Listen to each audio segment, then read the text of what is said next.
please welcome the president of Stony Brook University, Andrea Goldsmith. Good morning. Hello, everyone. I'm very much looking forward to giving a technical talk. I haven't given one in a little while, so please bear with me if I'm a little rusty. But I'm excited to talk to you about my research area, which is wireless communication, what it will look like in the next decade and beyond. So I'm not talking about Stony Brook in the next decade and beyond. I'm talking about wireless communication. So first, I want to talk about how I fell in love with this amazing technology. I was an engineering math student at UC Berkeley in the 1980s.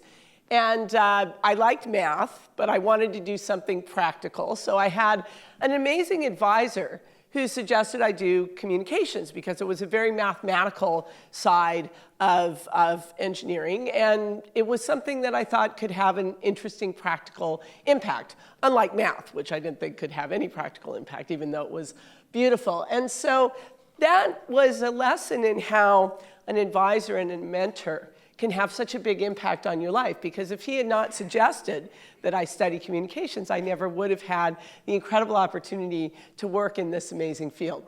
But I really didn't like the classes that I was taking as an undergraduate. They were boring. I didn't see any inspiration for what I was studying. And so when I graduated in 1986, I really didn't know what I wanted to do. I thought about, well, maybe I'll go and get an MBA or a law degree, but I'll work for a couple years to see what it's like to work in industry, because I never worked in industry, before I decide what I'm going to do with the rest of my life. That kind of goes to saying, I've said this before when I'm asked if I always thought I'd be a university president. It's like, yes, from birth I knew I'd be a university president. But actually, no, I never had any idea what I was going to do at the different inflection points in my life. I just kind of followed what I love to do. So I went to work in Silicon Valley. This is Silicon Valley in 1986. That's me in 1986. And that photo was taken right at the intersection of Great America Parkway and 101, which is now filled with high-rises. There was nothing in Silicon Valley in 1986. It was actually a really bad time in the Valley. The defense industry, like here in Long Island, had collapsed, and the defense industry had driven a lot of the economic growth in Silicon Valley throughout the 70s and 80s. That's also where the chip growth had come from. So I went to work. There was no work in commercial wireless communication anywhere, because cell phones had just come out in 1986. That was the first cell phone that was introduced in Chicago. And I wasn't ready to leave my beloved California. So I took a job at this defense startup, and that was also an incredibly lucky event. Not because it was a great startup. In fact, they went bankrupt a few years later. It was a terribly run startup. They only hired new grads and PhDs. So here I was, a new undergraduate who knew almost nothing about anything, like all of us as new undergraduates, except Stony Brook students who know everything about everything. But so I go to work at this company, and they put me to work on really, really hard problems, including, this is an antenna array system. So we were building antenna arrays, and they asked me to come up with the algorithms to figure out direction finding, which was a very mathematical problem. So I went to the Stanford Library. This is back in the days when we went to libraries to read papers. And I was reading these papers, and I just didn't understand the math. I didn't understand anything underlying the mathematics of these antenna array systems. But I found wireless captivating. It's really where I fell in love with wireless communication, was throughout my job at Maxim, because the notion that you could communicate over these wireless channels anywhere in the world, and imagining what that might be, even though, again, this was pre-cellular, Wi-Fi was still 5-10 years away, just captivated me. And I realized I wanted to learn more. And that was the interesting thing, and why it was so fortunate that I went to Maxim. Because I was working with all these people that had PhDs, that had advanced degrees in wireless. And they thought about problems differently than I did. They just approached them differently. They had a body of knowledge that I couldn't even fathom. So I said, OK, I want to learn more. So I applied to Berkeley and Stanford for graduate school. Stanford rejected me. And I like to say that, when students get rejected from a university or a job that they really want, I say, well, if you get rejected from a university for grad school, you may end up teaching there someday. So that's what happened. But I did get accepted at Berkeley by my advisor. So this is my advisor, Praveen Varaya.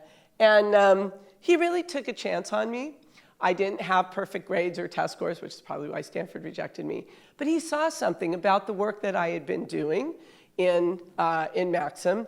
And he was working on an automated highway system funded by Caltrans. This was back in the 1980s and 90s, to automate one lane of every highway in California. And so he was a control theorist and an optimization theorist.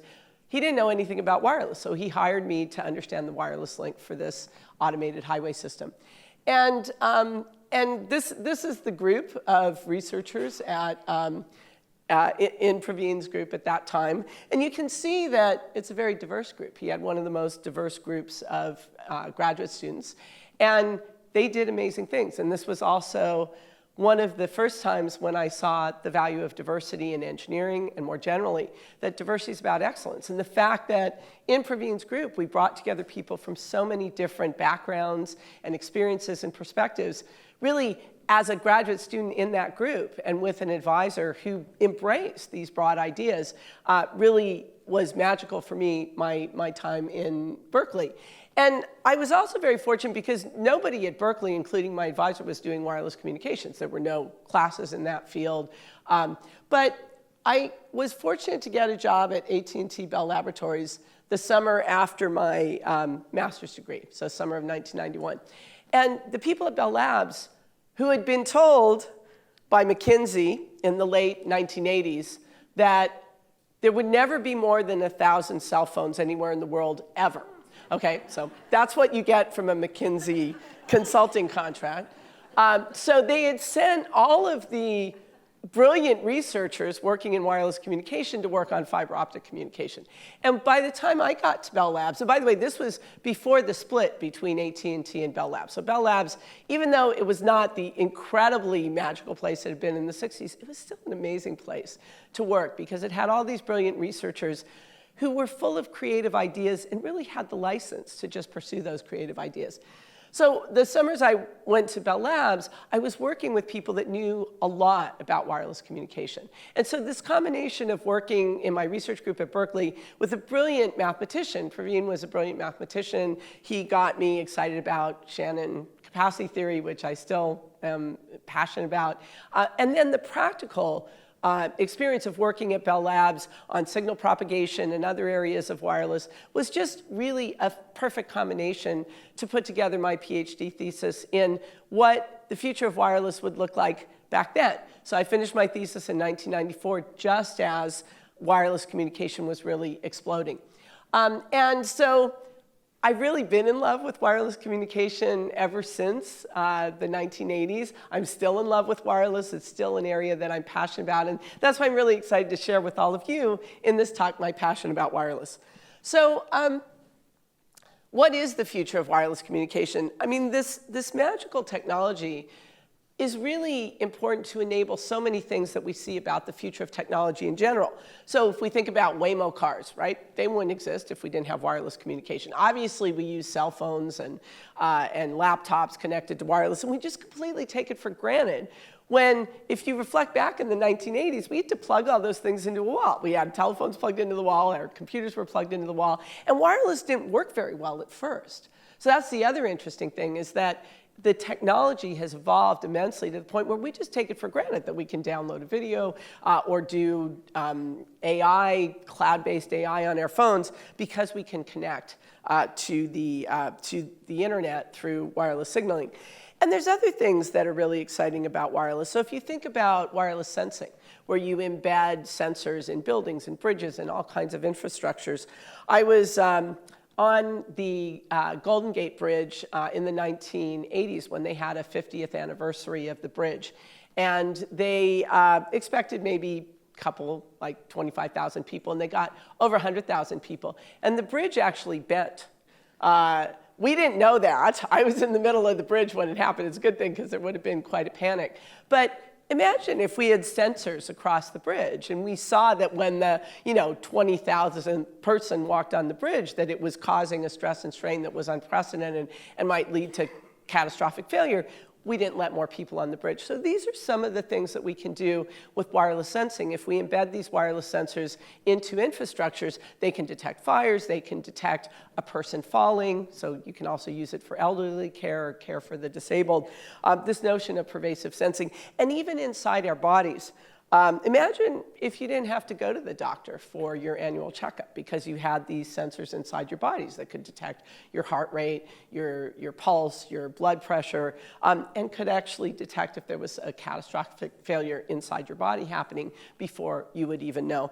So and then AI, of course, and what we do with AI and what we will do with it is also going to be enabled by wireless. So it's a really exciting time. I've been in love with this technology for my whole career, and yet I really believe that now is the most exciting time because what this technology is going to enable in the future is really exciting. But I want to talk to you about some of the challenges of how do we get that wireless future to happen.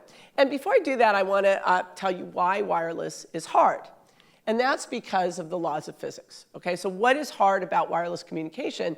It's because you're sending these signals wirelessly over a wireless channel, and that's governed by Maxwell's equations, which are the laws of physics. So when you're near your cell phone tower or near your base station in your home, you're happy, you've got 5 bars, life is great.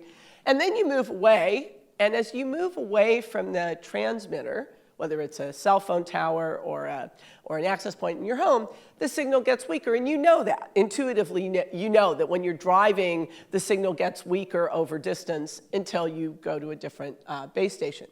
But what you may not know is why it changes very quickly from 5 bars to 1 bar or 0 bars. And that's because of a concept called multipath, which is that if the signal, because the signal's broadcast from the antenna in many directions, if it bounces off a building and comes into your receiver around the same time as the signal that's coming directly from the transmitter, those signals cancel each other out. So you have 5 bars, and then all of a sudden you get 1 bar.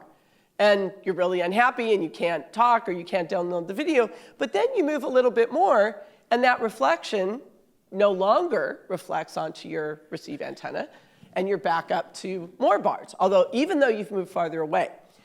So that's the concept of multipath, which is one of the things that we've been grappling with in wireless communication for decades. Now, trees. Oldfield has terrible wireless signal propagation. How many people know that? You all know that, right? I mean, you can't get a signal. That's because we have lots of trees. So the trees block the signal, and that means even if you're close to the transmitter, you're not going to get any signal quality. So that's a problem, and often what you need to do then is hand off to another base station if there is one. If there isn't, you're just out of luck. And the other thing about wireless signal propagation is it's a broadcast medium, so other signals interfere. So if there's another transmitter that's talking on the same frequency as you are, it will interfere with your signal. So you will see perhaps 5 bars and not be able to communicate. And that's because of the interference. And managing interference is one of the big challenges that we have in wireless communication. So that's why it's difficult. The other problem is that there's not a lot of spectrum available for wireless communication. So this is a picture that shows for the license bands, which is what your cellular communications is operating in, the license bands which are in the hundreds of megahertz or low gigahertz frequency ranges, there's not enough spectrum for your phone calls.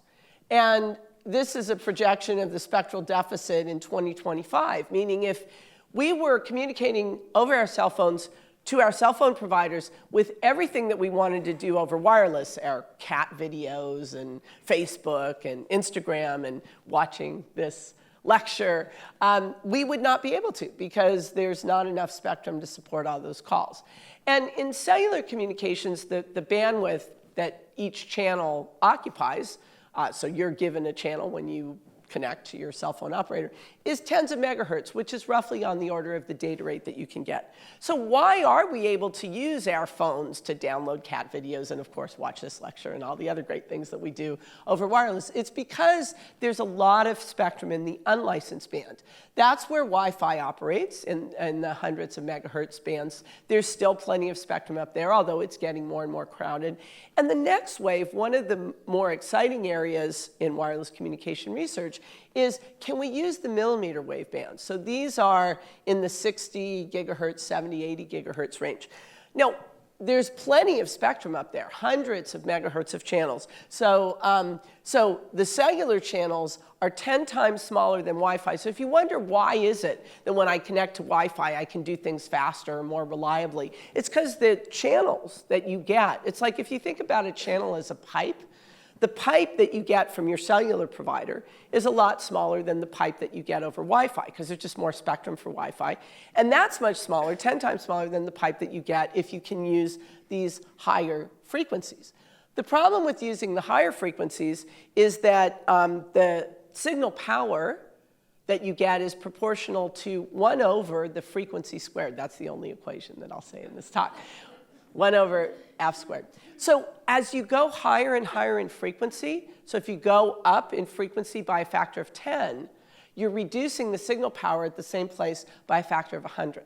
So it's very hard to communicate at these millimeter wave bands, even though there's lots of spectrum there. And again, that's one of the technical challenges that we're grappling with in research on wireless communication. And there's ways to deal with that, which I'm going to talk about in a few slides. But first, I want to talk about the promise of 5G. So this is a slide back from when 5G was first being designed.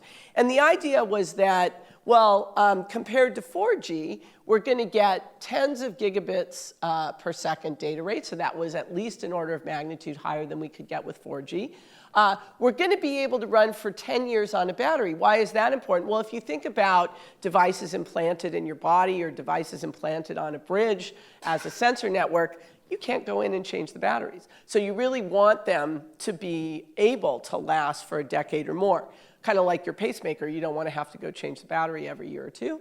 And then we also want it to be ultra reliable. And one of the things that I find interesting, having worked in wireless for so long, people ask me all the time, how come I can't get a signal in Oldfield, right, Jed? How come I can't get my wireless signal?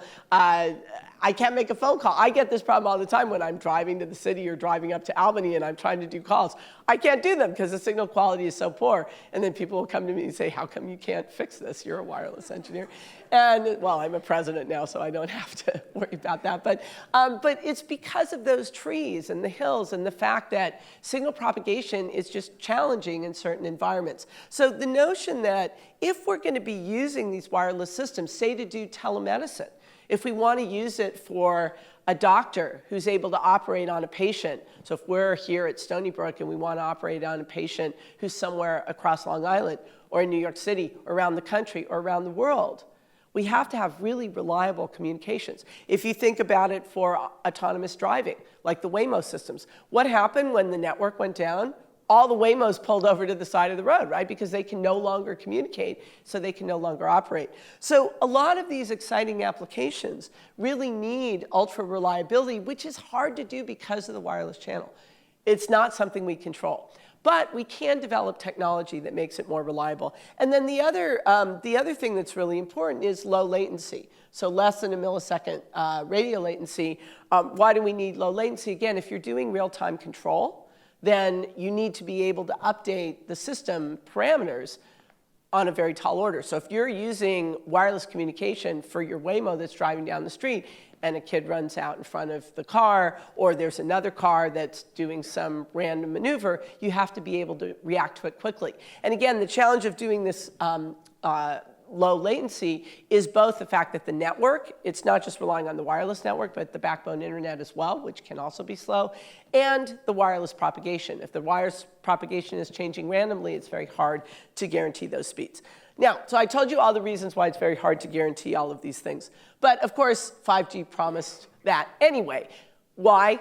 Because they want you to buy 5G phones, right? So even though they say, well, this is the promise, And we'll get there eventually, but buy your phone, and then you'll get all these great parameters and super better performance on your phones. And if you remember, people that bought 5G phones early on, they worked worse than the 4G phones. That's because they still didn't really know how to deliver on any of these parameters. Now we've gotten not exactly at this level in terms of performance of 5G. It's a little better than 4G, but it's not that much better. And so people aren't buying new 5G phones because it's just not that much better. But the good thing about that, if you're working in wireless and you want to get research dollars, is promises are made to be broken. So you say, OK, 5G, everything's going to be 10 times better. And I love this quote by Jonathan Swift: promises and pie crusts are made to be broken. But that's especially true in wireless standards because it drives all the work that goes into the next generation of standards. And right now, there's a lot of people working on the 6G standard, which is supposed to be deployed every decade. So in 2030, we'll have the 6G standard. And so I want to talk a little bit about how we would actually be able to enable this 10x better performance in the next generation of wireless. Talking a little bit about some of the exciting developments in wireless communication over the last few years. So one of the things that we've been working on is how do we use the spectrum in these higher bands, millimeter wave bands. There's lots of spectrum there. But the fact that the signal power falls off so fast and propagation is very challenging in these high bands, how do we get around that? And that's where this notion of massive MIMO comes in. So I'm going to talk about massive MIMO. I also want to talk a little bit about rethinking cellular system design. So I'll tell you a little bit about what is cellular system design and how do we rethink it and why should we rethink it. And finally, I want to talk about optimization of cellular networks and security, privacy, and resilience. So again, no matter how well we design these networks, if they're subject to random variations due to the channel or the power grid going out or malicious actors, they're not going to be robust platforms for the kinds of applications we want to build on top of them. And then I want to talk a little bit about AI. Of course, I can't give a technical talk without talking about AI. And in fact, maybe AI will solve everything. We don't need communications research anymore. We don't need to work on these systems because we'll just tell AI, hey, can you design me a wireless system and make it have all these parameters, and everything will come out perfectly. That's, when I hear AI is going to replace everyone's job, I get a little skeptical because I know that AI can't enable everything in wireless communication. So I want to give you a bit of history of AI because the hype cycle that we're in right now, we've been there before. But we may not even remember because the first hype cycle in AI goes back to the 1950s. So the first artificial intelligence workshop was in 1956. In 1956, it was predicted that these machines would exceed human intelligence within a decade, so by the mid-60s. Maybe drugs had something to do with that being derailed, I don't know. But obviously, it didn't happen. But there was a huge amount of funding that was pumped into AI from the 60s to the 1980s. And then there was a realization that these machines really couldn't exceed human intelligence. In fact, they couldn't even do basic things like speech recognition. And then there was what people called the AI winter. You could not get funding to do research in AI. If you put that you were doing research in AI in a job application for a faculty job, you were dead. Nobody would hire you. There were no companies working on AI throughout that period. But what ended up happening is there were still people working on it. They just didn't call it AI. And we started to learn how to use these tools in effective ways. And so it actually followed something called the Gartner hype cycle very well, where what this cycle means, and it applies to all technology revolutions, is that first there's a trigger of innovation, and then there's a peak of, you might say, irrational exuberance about what that technology is going to be able to do. And then you realize it can't do that, so you go into this trough of disillusionment. But there's still people that see the seeds of innovation, of how you can use this new technology in new ways. They continue working on it, and it ends up getting to a plateau where those tools become really productive. So if you go back to the first AI hype cycle, that was the 1950s, and the curve looks something like this. So what happened after the 2000s? Well, actually, people weren't talking about AI. It's true that in 1997, Deep Blue beat Kasparov. So that was the first time where a machine beat a human in something that people thought was innately human intelligence driven, which was chess. But the reason that Deep Blue computer beat Kasparov was not AI. It was just a computational machine. It used massive amounts of computation to predict forward from every possible move and then decide, okay, well, if I move here, I have the highest chance of winning. So it wasn't really AI. But that changed in 2017. So 2017 was really the first time that artificial intelligence surprised the world, because it was able to do chess not by brute force, but by this kind of prediction. It was using a deep learning network, deep neural network, that basically used reinforcement learning to figure out what should my next move be, not by looking ahead at all possible moves, but by using deep learning. And so that got people's attention. And then immediately thereafter, ChatGPT was introduced, 2018. But that was the first ChatGPT, ChatGPT-1. You didn't hear about AI in the late 2018, 2019, because ChatGPT-1 couldn't do much. In fact, we used to joke about how incapable it was of doing even basic arithmetic. But within a few years, that changed. And if you think about the current hype cycle, we're really at the peak of inflated expectations because of ChatGPT 3.5, which was the one that actually sounded like a human, that could do mathematics, that could generate sonnets. Maybe not as good as humans, but better than anybody thought. So it was really that explosion, and shortly thereafter, Gemini and Claude came out. And we've seen, even in the few years since those came out, it's hard to believe that they only came out a few years ago, that they can do remarkable things that we didn't think AI was capable of. But where are we now on this Gartner hype cycle? It could be that we're still here in the early days, that these AI engines really will take all our jobs.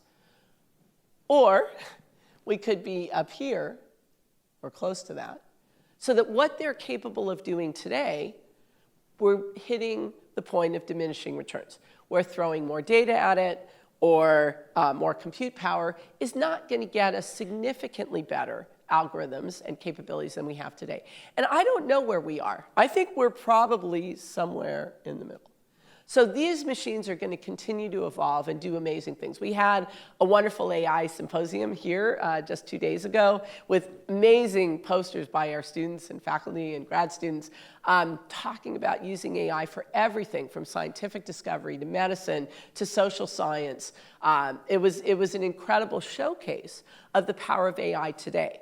And I do believe that we are going to be using AI for incredible things. The Genesis mission was just launched last fall. We're very involved in that mission, which is the biggest investment of the federal government since the moonshot to invest in science. And the investment is, how do we use AI to accelerate scientific discovery? So I think there's a lot more to be done in AI, but what about using AI in wireless?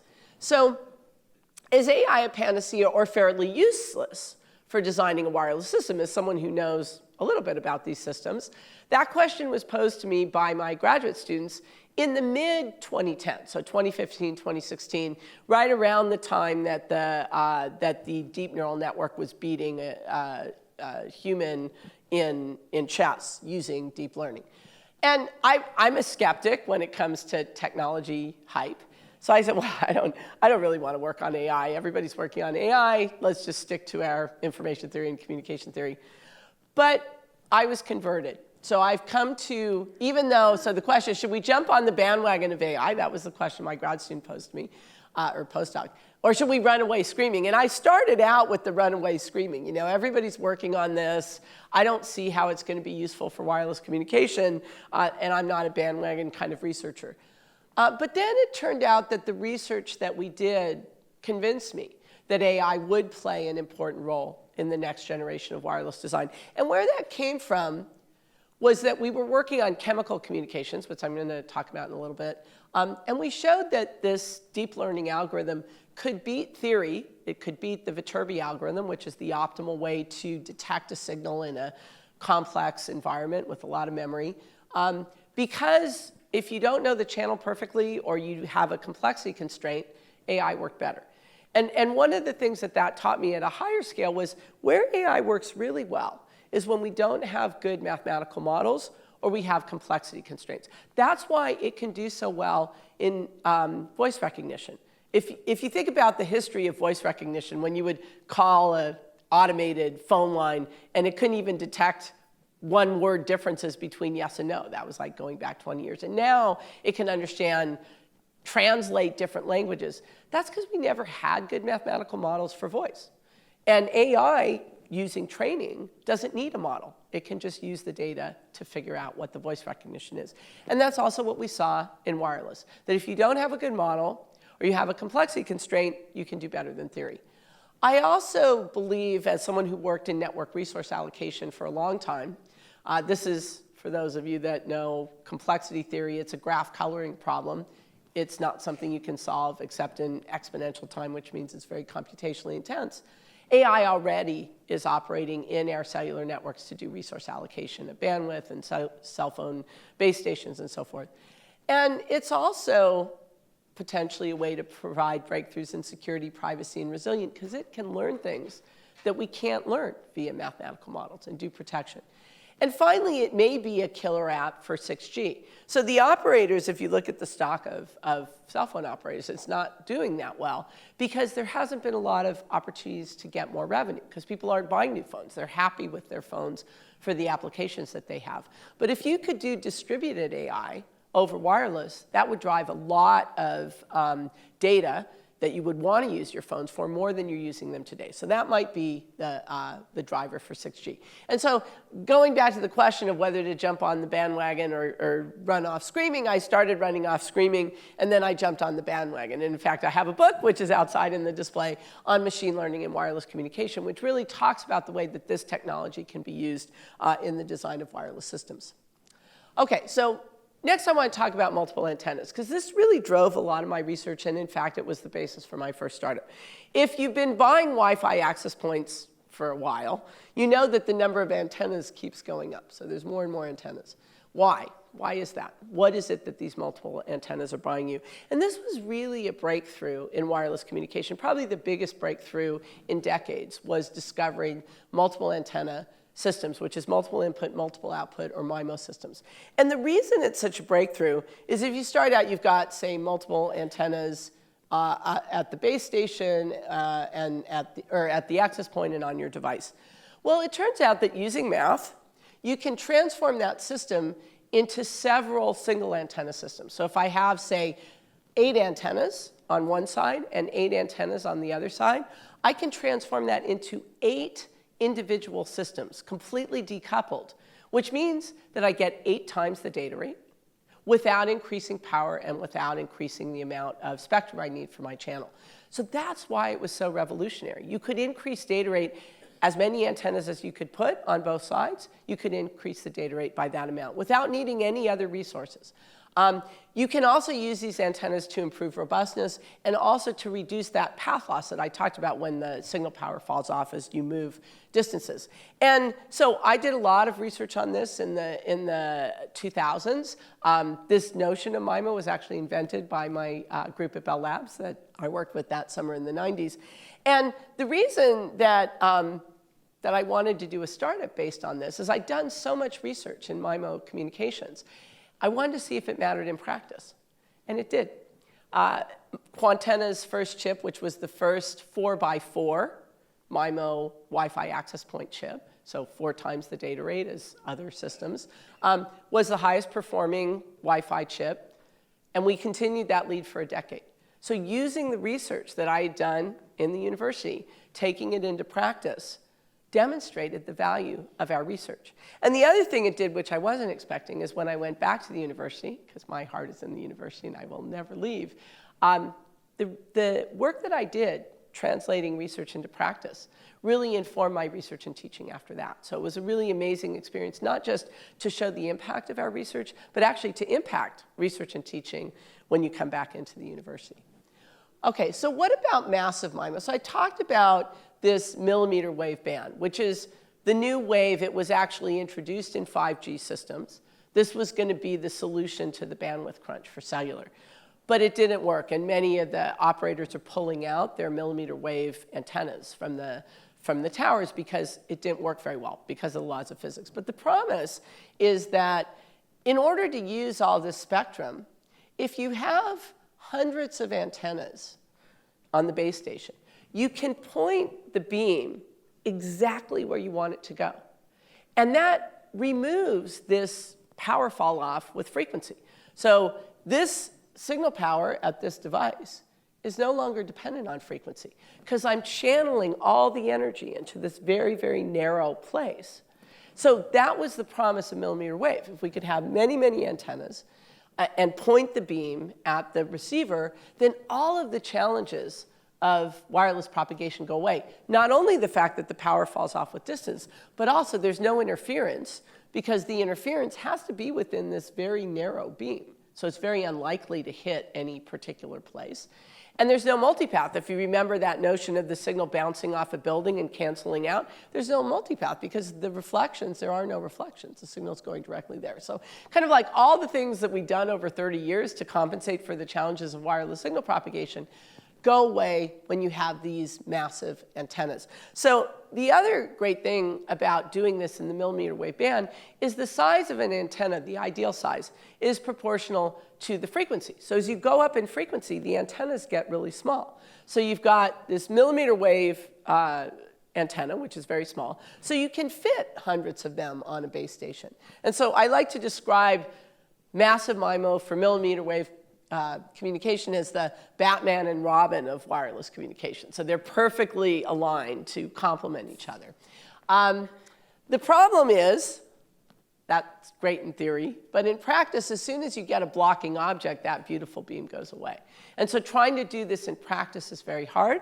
And what we've done some work on recently is the notion of smart systems, or smart surfaces, where if you've got a building here that's got these tunable antennas, you can steer the beam in any direction that you want. So you can move it around buildings. You can make sure that the reflections go exactly where you want it to go without having this problem of buildings blocking your signal.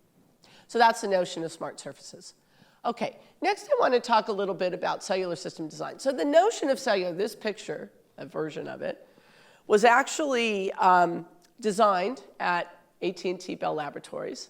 And I'm going to ask, I like interactive talks, so I'm going to ask, what decade do you think cellular systems were originally designed from that paper from AT&T Bell Labs, which basically started the whole notion of cellular? So how many people think, so I said the first cell phones were deployed in 1986.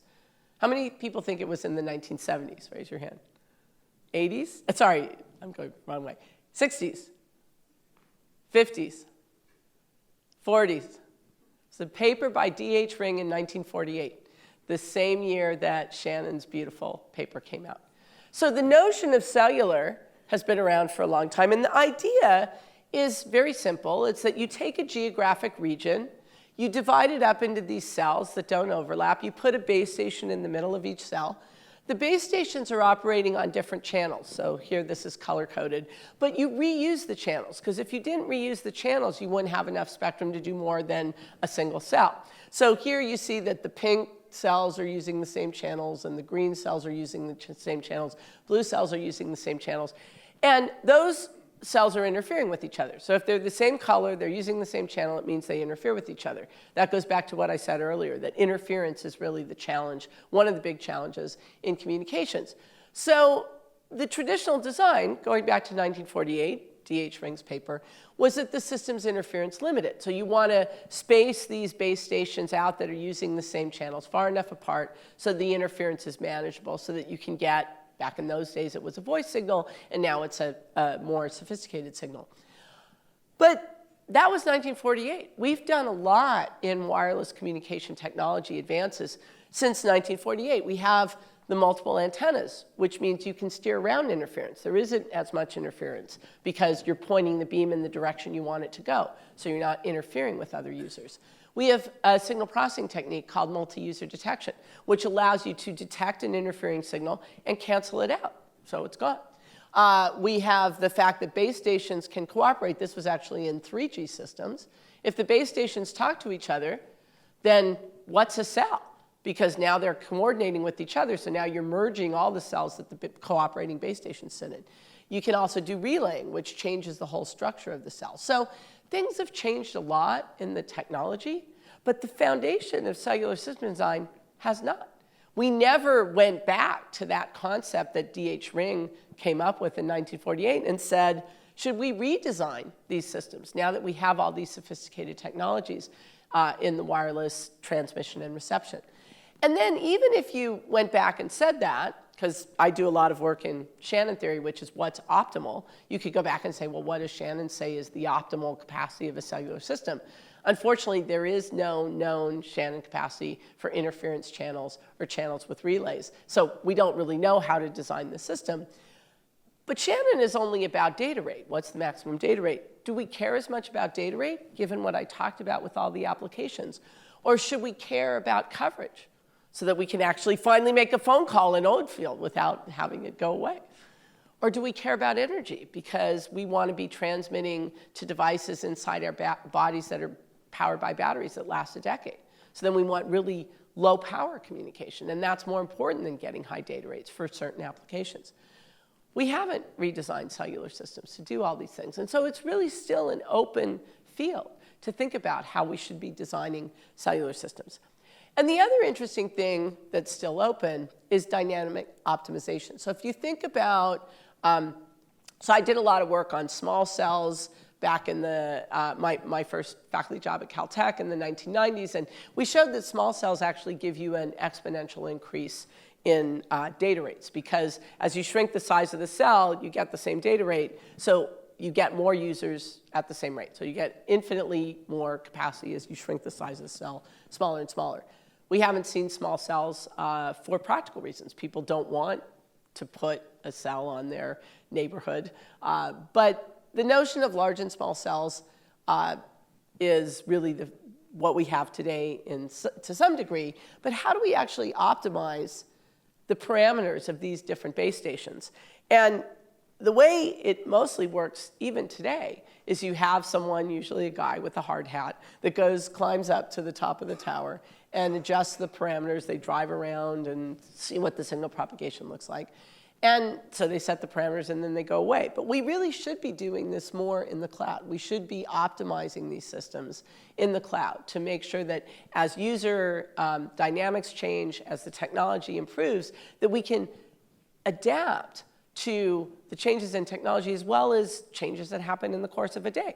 So if everybody's on this campus during the day, then you have all the resources of the cellular system focused on the campus. And then when people leave, you change the resources to a different place. And this problem of resource allocation, again, is a very hard, complex problem without a good mathematical model. And this is where 6G, which calls itself AI native, is using AI to do this kind of optimization in the cloud to figure out what are the user patterns, what does the channel look like, when it rains, when it snows, when it's sunny. How do we adapt in real time? We don't have good models for that, but AI can figure it out because it has all the data. And if you think about using AI for this cloud optimization, that doesn't just apply to cellular. It should apply to every network. It should apply to vehicle networks and sensor networks and drone networks. AI is really going to play a big role in wireless networking optimization for all of these networks because we don't have good algorithms to do it otherwise. Remember what I said early on when I was converted from running away screaming from AI to really believing it could have a big impact? In engineering design, at least in wireless, which is the engineering design I know best, when you don't have a good model or you don't know how to solve a problem, it's too computationally complex. This is where AI has demonstrated again and again that it can play a big role. And that's why I believe that this AI-based cloud optimization is what we're going to see in this next generation of networks. And those are wide open problems. And it's really critical for next generation applications because, again, we don't have good models for how do we keep these cars safe when some are automated. Some are Waymos and some are us. How do we know how to do the wireless communication so that it's a reliable, safe network? If you think about the Internet of Things, with all these different devices all over the world, how are we going to connect all of them in a reliable way? We don't know how to do that. AI is going to play a role in that. Now, I also want to talk about some of the big challenges as wireless becomes more pervasive in networks that we don't yet have, like drone networks and car networks, or that we're starting to see emerge. And the problem is security, privacy, and resilience. Think about those in-body sensors so that you don't have to go to the doctor. Well, you don't want that data to be compromised. I like to think back on the first analog phones, which didn't have any security at all. And those of you may remember Princess Diana had one of her conversations that was tapped into because it was very easy to tap into an analog cell phone call. It's harder now. We have better security. But wireless is over the airwaves. Anybody can listen to that signal. Now, they may not be able to decode it if you have sufficient encryption on it. But encryption can be broken, just like promises, right? So if you have encryption, if you have a sophisticated enough hacker, they're going to be able to listen in on those conversations. And so if you're sending biological data, health data, if you use your phone for everything, it knows everything that you do, that information is susceptible to being picked up by a hacker or an eavesdropper. There's also challenges of jamming. So the wireless signal, again, it's in the airwaves. If I wanted to really bring down a Waymo, I would just try to jam its wireless signal, right? Because if you jam the signal, we saw, even without intentional jamming, when the network went down, all the cars had to pull over. So if you've got jammers in wireless, it can really destroy your whole network. We've seen grid failures, right? I mean, we rely so much on wireless communication. And yet, if the grid goes down, as we've seen happen, or there's a fire, we can't communicate. And our lives are on our phones. So what happens when you can't communicate? How do we build networks that are resilient? And I want to talk a little bit about malicious agents, because that's actually my most recent work with one of my co-authors who's in the audience. What happens when you're trying to do a team activity and you don't know if you can trust your teammates? So that's a human problem, but it's also a wireless problem. So think about this fleet of Waymos or autonomous cars that are driving down the road. And they're looking at other cars to figure out their speed and if they should go straight or turn and maneuver. And as long as all the cars are kind of following the protocol that they're supposed to be following, it works pretty well. And it's amazing what Waymo's able to do now. But what if you have a malicious car that's part of this team? You don't know it's malicious, but it could tell you, hey, I'm about to turn right. And that forces a lot of cars to do something that they're not supposed to do.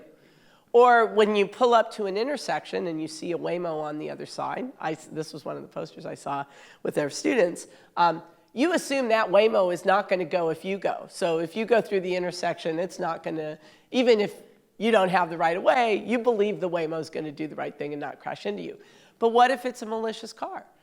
It could crash into you, or it could cause you to crash.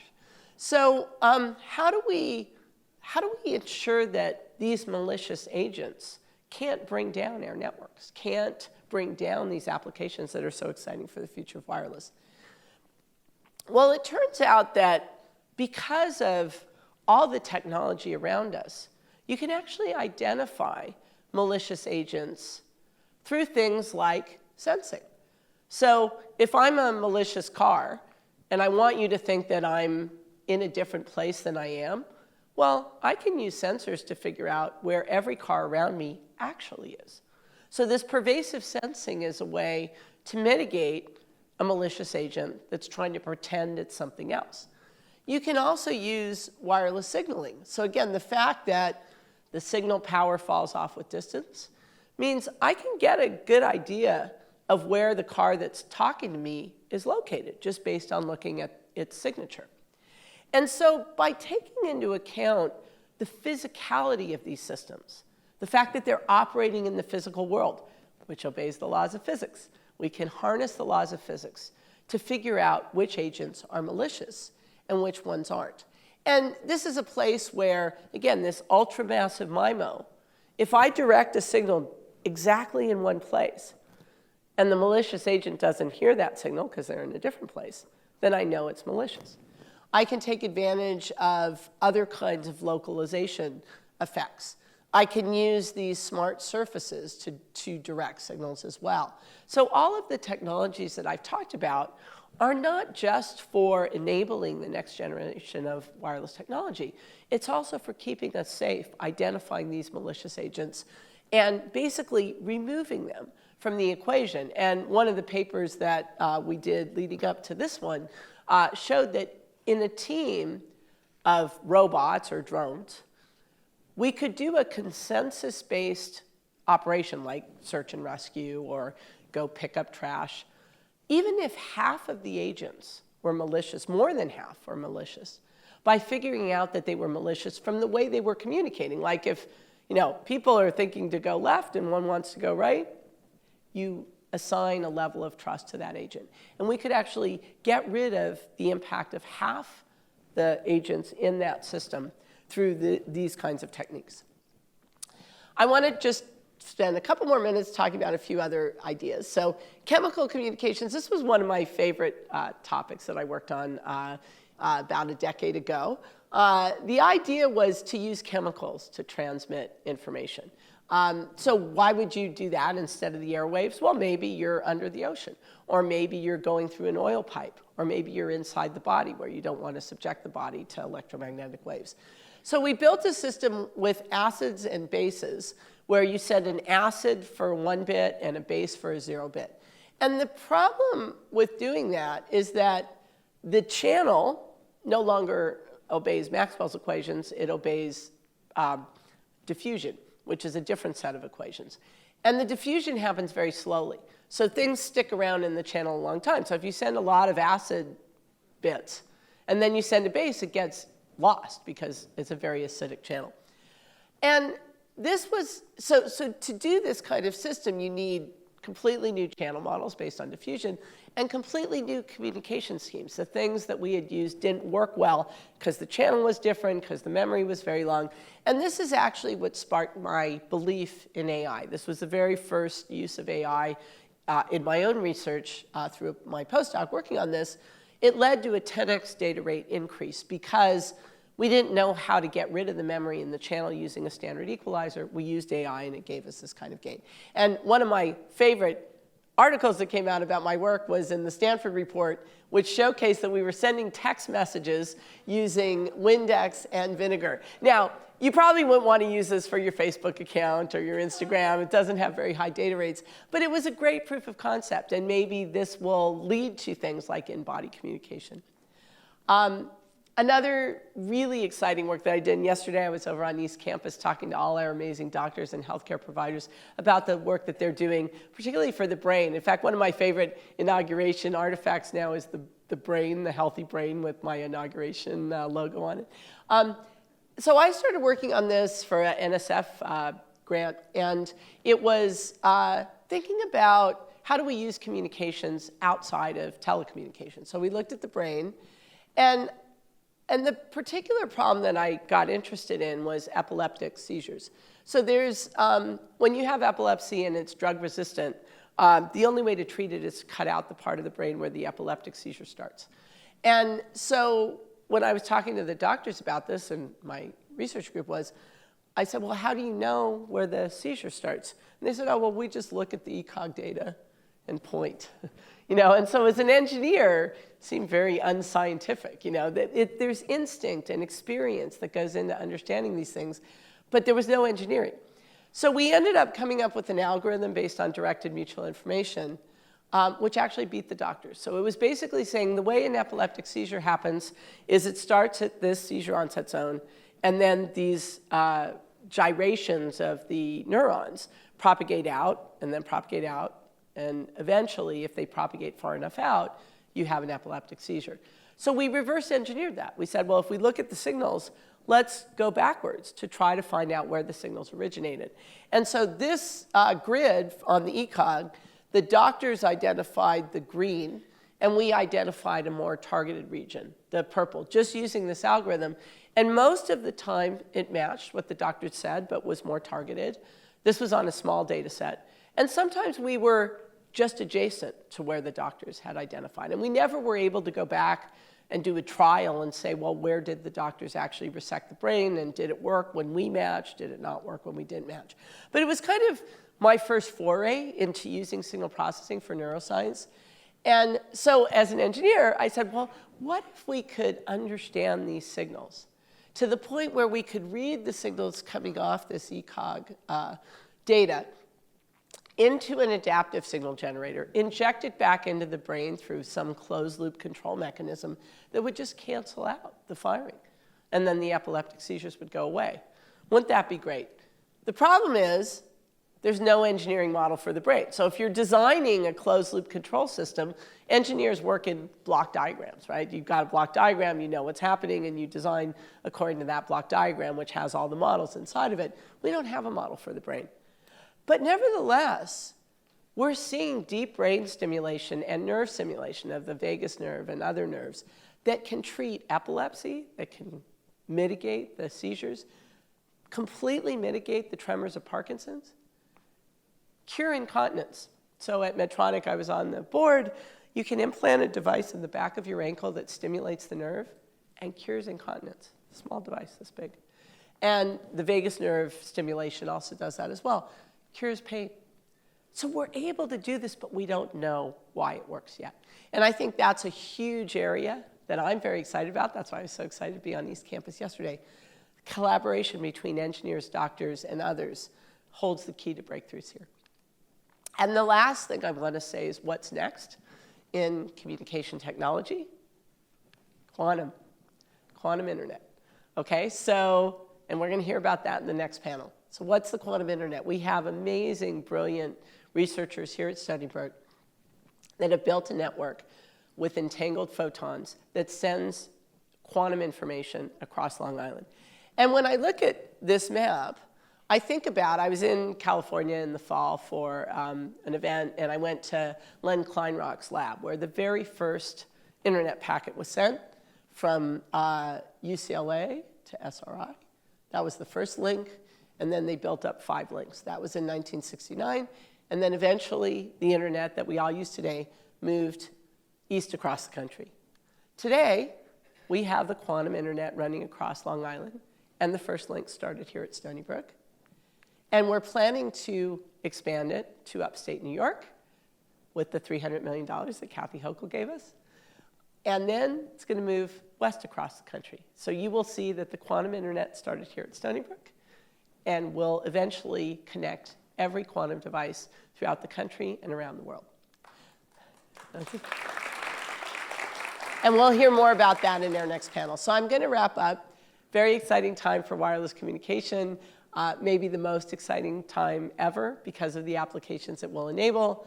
There's a lot of technical challenges that we need to solve to see this bright wireless future, and AI will play a role in that. Quantum networking is the next communication revolution. And even though I'm kind of busy with my president's job, I hope to keep doing some research and teaching in this amazing field.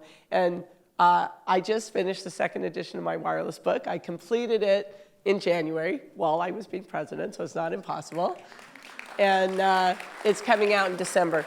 And this was a labor of love, as is all my work in wireless. So with that, I will wrap up. I think we have time for a couple of questions. I know we're tight on time, but maybe anyone have any questions?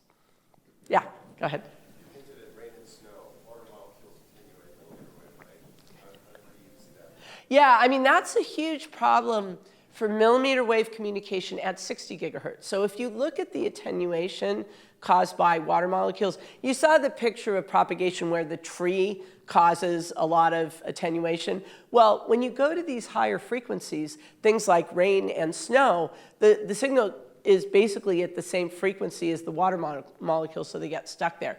But if you move up a little bit in frequency, you get around that problem. So the attenuation is very high at a few frequencies in that millimeter wave band, but not across the whole thing. So you just need to avoid those frequencies when you have a rainy day or a snowy day. Any other questions? Yes? How long does it take to build a quantum computer today?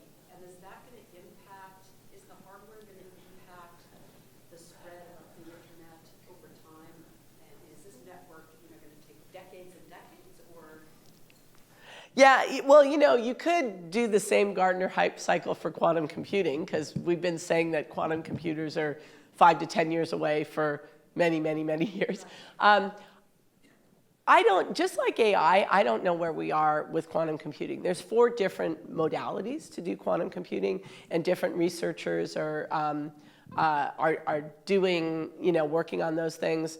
But even if quantum computing is a long time from now, building up the quantum network right now is really important, because even if we are not able to get more than 1,000 qubits or 10,000 qubits in one quantum computer, by connecting them together via the quantum network, we'll be able to scale up the quantum computing to do something useful. And the other interesting thing about quantum computing, again, I encourage everyone to come to the panel where people that are far smarter than me and know a lot more about quantum than me will be talking, is that quantum sensing is already here, and quantum networking is inherently secure because you're not actually sending the bits. You're sending information through the entanglement of the photons. And so if you think about for finance or healthcare or other types of communication that need to be super secure, the quantum network is useful even if we never have a quantum computer. And I'm going to was there another question? Last question by our amazing dean, Andy Singer. And I'll repeat the question. We don't need the mic. So one area of wireless communication that I'm familiar with is underwater. One area of wireless communication I'm familiar with is in underwater, where we use biomimetics. We learn from how animals, how fish and other underwater creatures communicate using sound. Are there places in RF wireless where you've seen we've been able to learn from biology or learn from nature to leverage that in wireless systems? So I haven't seen it in traditional wireless, but I think this chemical communication might be a place where we could learn, or underwater, where it's a very different modality to communicate. So I always believe that it's interesting to look at nature and to look at bio-inspired kinds of engineering designs. I don't think it's informed anything about traditional wireless communication, but there's a lot of other interesting communications, including quantum. So it could very well be that, these systems, us as humans and animals, have evolved our communication technologies since birth, of the species. And so I think there are interesting things that we can learn from that. And not even so much as point-to-point or even multi-point, but team efforts and how you communicate as a team. How do you minimize the amount of communication to work together? I think that's a very innately human and animal problem that we can learn from. And with that, I have to wrap up because I have some other inauguration things. Thank you so much for your attention. Such a joy to give a technical talk. Really appreciate it. Have a great rest of your day.